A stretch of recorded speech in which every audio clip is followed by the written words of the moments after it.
Nag-crave ako ng ginataang kalabasa with crabs and feeling ko hindi talaga ako makakatulog kapag hindi ko nakain to. Tara, luto tayo. Buti na lang nakita ko ng kalabasa at meron pa ako ditong frozen na sitaw. Dahil nga winter ngayon, wala ka na makikita na fresh na sitaw dito. Bihira lang din yung mga gulay na marami sa Pilipinas, katulad nga nitong sitaw dito sa Korea. Kaya usually bago mag-winter, mga summer or autumn, pag nakita ko nito sa mart, bumibili na ako ng madami.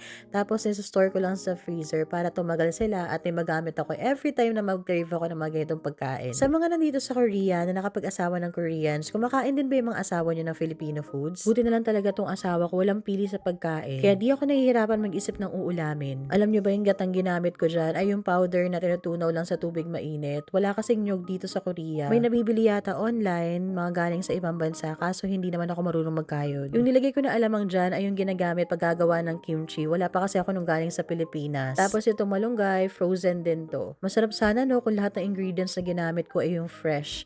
Kaso winter ngayon kaya wala tayong choice. Pero overall, naitawid ko naman tong cravings natin na to. Masarap naman yung naluto ko. Pero syempre, miss ko pa rin yung luto dyan sa Pinas. Lalo na yung luto ng nanay ko kahit medyo maalat. Sobrang hirap talaga mag-crave ng mga Pinoy food kapag nasa ibang bansa ka. So ayun na nga, ginataang kalabasa with sitaw and crab, craving satisfied.